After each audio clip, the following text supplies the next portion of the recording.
Welcome to the Black Hat special edition of CyberBytes the podcast. I'm your host, Joseph Cooper, co-founder of Aspiron Search. I got the opportunity to sit down with Chris Williams, CRO at Critical Start. Chris joined Critical Start just over a year ago, having spent many years at Tripwire. Chris openly shares the 3 reasons why he joined the business, what Critical Start is doing differently in the highly competitive MDR space, and how they're creating a new category, managed cybersecurity risk reduction. All right, and we're on. Introducing CRO Chris Williams at Critical Start. How are you, mate? I'm good. Good to be here. Yeah, good stuff. Mm-hmm. Where did you come in from? Came in from Southeast Michigan, just outside of Detroit. Flew in yesterday. Nice. I saw your son had his first byline in a newspaper, major newspaper last week. Yeah, he did. I'm really excited about that because he wants to go into journalism. Is going to Michigan State journalism school, and he did a summer apprenticeship. Graduated high school. Did a summer apprenticeship with the Detroit Free Press. Yeah, and it wasn't his first article because he's quite accomplished for his age in doing reporting before, but it was his first byline in the Detroit Free Press, which is a major U.S. newspaper. Yeah. So that was a pretty proud. Yeah, for sure, mate. Absolutely. Proud, parent moment. Yeah, for sure. Nice. Well, look, with all the guests that are coming on, we talk a little bit about yourself, just to find out, give the audience an idea of who you are and how you got into the game. Yeah, so I've been with Critical Start for about just past my 1-year anniversary. Prior to that, I was with Tripwire out of Portland, Oregon. Tripwire was one of the been around for a long time, one of the initial pure play cybersecurity companies going back 20 plus years, and I was the chief commercial officer at Tripwire. They had and we did a Help Systems, did an acquisitions, we did a transaction with Help Systems, and then it was probably the one time in my career where I had the luxury of just kind of taking my time, looking around, and really trying to find the best fit for me. Wasn't in a hurry to find my next role, and did a lot of research, talked to a lot of different companies, and really found a home with Critical Start, just based on the trajectory they were on. It's a Series B. Just closed a Series B transaction with Vista Equity Partners. Nice. So my choice in going with Critical Start was in part of Critical Start and the product-led growth that I think let's dive into that on. It was based on the culture, which closely aligned with Tripwire's culture, which I really loved, and then also Vista Equity Partners, which is a great equity partner, and has provided a lot of help and guidance as we go from Series B, and beyond. So those 3 factors was a big choice, or a big factor in my choice. And I'm kind of unique with I think in my peers, because prior to that, so I spent a lot of time in industrial automation, was where I started my career with Rockwell Automation. And then obviously being from Detroit, it's kind of a hotbed of automation activity, and worked with all the automotive major automotive companies around the world, Germany, Japan, Korea, of course Detroit, and then I moved into industrial networking, which then led me into cybersecurity, because there's a lot of parallels there. So I feel fortunate because I've worked in multiple different industries, been all around the world, and seen many different types of customer situations, and helping them address their whether it be cybersecurity needs or automation needs, and there's a lot of parallels between the 2 industries. Nice. So we know a few of the same folks from your time at Tripwire, but now you've joined Critical Start. You mentioned there was obviously the 3 sort of factors that were exciting about the business, but let's talk about the products and what you guys are actually doing. So really exciting. We just announced. So historically, if we go back a few years, Critical Start was one of the the initial MDR companies. We helped define what MDR is today. And now we're taking the next step beyond MDR. So building upon the great experience we have with managed detection and response with customers, really market leading technology and know-how and experience, because it's both technology and people led with the multiple SOCs that we have that provide 24/7 services for our customers. So we're really taking the next step and going into the next generation of MDR and creating a new category called managed cybersecurity risk reduction, which stacks on top of MDR and really helps our customers identify what is the best ROI, what's the best way to spend your money to get the greatest risk reduction.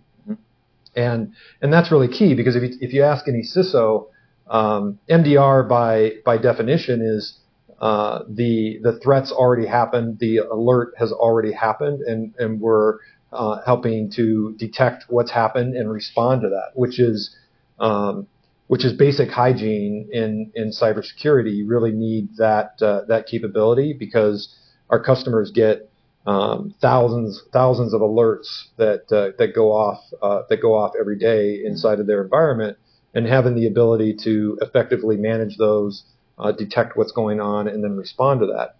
But if you talk to CISOs, they're really interested in, okay, so what next? Where do I focus my team, my resources on how to really reduce risk? And that shows up in our platform in a couple different ways. So first based on the premise that you can't detect what you can't see. So we're the only, we can very confidently say we're the only company that is helping to identify those EDR coverage gaps. So it's not just about where do you have your endpoint protection deployed, where do you have EDR deployed, but where don't you have endpoint protection. And so we're the only company that now offers that endpoint detection gap. So we'll show inside of our platform where those coverage gaps exist, and then that leads to integrated risk assessment. So based on the NIST cybersecurity framework. So how do customers assess whether they have us do it, which we can do those capabilities, they do it themselves, or even have a third party, which you can then load into the platform? How do they assess what their risk exposure is, and not only measure against where they've been, but what are the peer benchmarks, and what is best in class? So one of the most common questions we get asked is, how are we doing against the established frameworks? But even more common than that is, how am I doing against my peers? So because every company has issues, but some of the best benchmarks are, we may have had an issue, but how are we compared to the peers in our space? And so we'll be able to provide those assessments, and then direct customers based on, which is also new and announced today, is vulnerability prioritization. So vulnerability management is similar to managed detection and response. Customers get a lot of vulnerabilities. A lot. And, low, medium, high, critical, but that doesn't go far enough. So what we do is actually help customers prioritize which vulnerabilities they should address, and give them that prioritization based on, hey, what's going to have the greatest impact, and what's the easiest to implement. And then also have through our threat intelligence research, we look at, you could have, in fact, I was just looking at it at an example before I came up here, where a customer had, I don't know, it was a couple hundred like critical or high vulnerabilities. And we were able to very effectively say, yeah, but here's the 10 that have been weaponized based on, we do a scrape of the dark web. We look at vulnerabilities that have actually materialized and actually been used to inform through our threat intel to say, hey, these are the ones you need to go address like right now. And here's how easy or hard those are going to be to address, and which equates right to a payback situation. And where do I spend my time, my resources are focused to get that greatest return on investment? And then the other thing is that I think really allows us to stand out is if a customer is really looking for a long-term partner that we can help wherever they are, because you have to meet customers where they are. Wherever they are on that journey, we can take them along a very long-term journey to say, hey, if you're just getting started, if you measure yourself against the NIST cybersecurity framework and you're at a low level, like what are the steps we can get you to a 2 and a 3 in the different areas, and then measure yourself against that, and then continue on. How do we add vulnerability prioritization? How do we add risk-based assessments? And so we are the best the best in the space for that long-term partnership, that long-term journey. And it's really backed up. If you look at our Gartner Peer Insights rankings, 4.7 out of 5.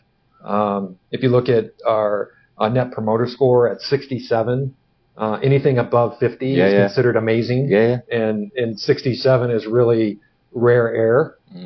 There's not many companies that achieve that kind of rating. So, and it tells you that once customers work with us, they tend to stick with us for a long time. They have a really positive experience. And it's really backed up by our CEO. We're founder led. Our CEO, Rob Davis, has really emphasized our core values. There's 3 things, and we live it every day. And it's one of the reasons I joined the company. And of course, when you're joining a company, there's always a good amount of skepticism of is it really like what they're saying? So our corporate values, it's really bureaucratic, and I'm joking. It's do what's right for our customers, do what's right for employees, and don't do things that suck. Love it. That's it. Yeah. And it doesn't get any simpler. And you can follow those 3, and get up every day and go, okay, I'm doing the right thing because I'm doing what's right for my customer. I'm doing what's right for our employees, and I'm trying not to do things that suck. And a lot of things fall in that category. And it really helps to galvanize the team and allow us to be if employees feel good, they're going to take care of customers, and we know this. So our internal the internal pulse surveys that we do with our employees, we do those on a very consistent basis. We have really open door policies that we live and breathe. Anybody can come to any member of the ELT, our executive leadership team, especially with Rob. He encourages it. We do monthly all hands meetings where we cover all kinds of topics. Nothing's off the table. Nice. It's really treated. It's a very transparent environment, which in turn I think helps us to perform well for our customers. It helps us to put out great technology. And we're after today's announcement, we're and it's been backed up by Gartner as we were previewing some of our new capabilities with them, that we're going to have companies chasing us, and that's a really good position to be in. And we have great partnerships with Microsoft, with Palo Alto, with Trend Micro, Sumo Logic, and we're really, I think, on the cusp of hitting that hyper growth stage that everyone tries to attain. Yeah. So I've been talking a lot. No, that's amazing. This is great. You spoke a lot about customers. Who are your sort of target? Is this for everybody or? Well, it's not for everybody in the sense that if you're not a lot. If you think of let's say the Russell 3000, so just public companies, because we work with private companies, but you can kind of get a sense of. Yeah. So, it does vary a little bit, so it's not exact, but I would say of the Russell 3000, we would be applicable to 2,700 of just that grouping.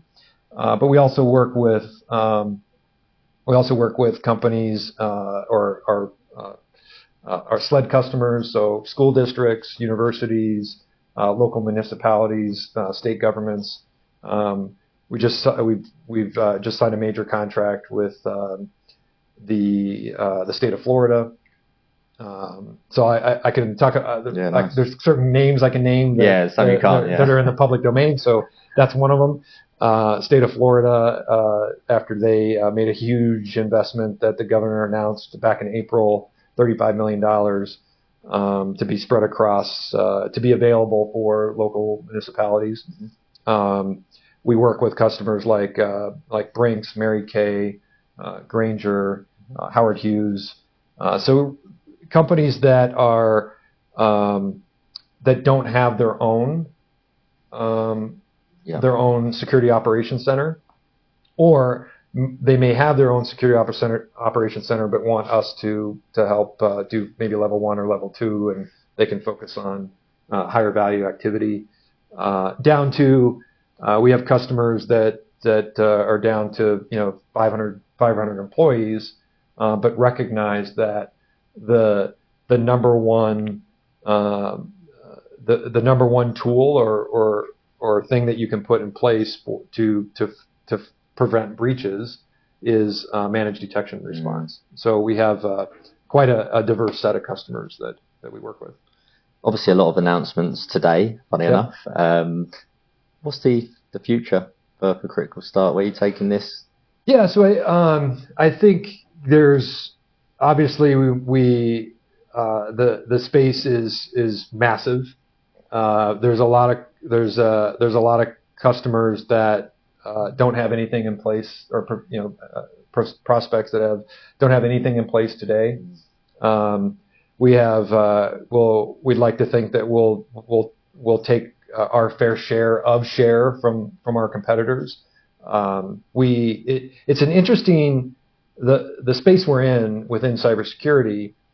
There's probably a handful of mainstream competitors, so companies you've heard of, but then there's hundreds of MSSPs, MSPs that are very local, and we work with them. We work with them as well, but it's kind of alert forwarding, where you get an alert, and the business model is, hey, we'll tell you when something happens, and it's not a true kind of detect and respond and with a platform. So it's really people based. So there's lots of different competitors when it comes, if you view it through that lens. Yeah. And so, but I think over time there'll probably be some consolidation there. I would say probably the next space that is probably on the immediate horizon is a lot of our efforts now are focused on the IT world, and there's a convergence between IT and OT. Yep. And a lot of the things that the IT world has dealt with, I think, are going to make its way into the OT space, and I think MDR will be if we fast forward a few years, I think MDR will be very common. Industrial SOC. There's companies that talk about doing that today, but it's not in the sense of a true SOC managing things real time. So I think that's probably the next horizon as things kind of continue to converge. Starting conversations in that space now. And there you go. My career kind of loops back on itself. I was going to say, mate, go full circle.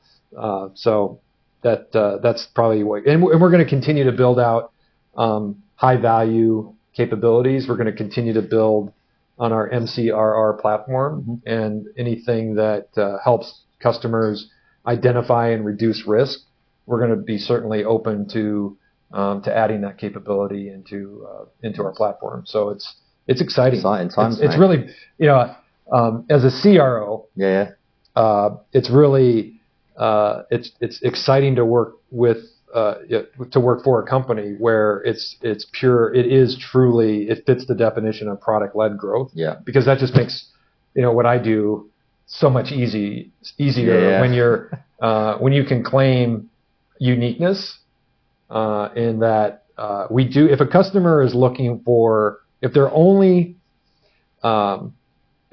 criteria is what is the best product, I think we'll win that bake-off every time. If the customer is truly looking for which company has the best experience in terms of their experience while they're a customer, with our operations center, with our customer success team, and as well as what also provides the best technology.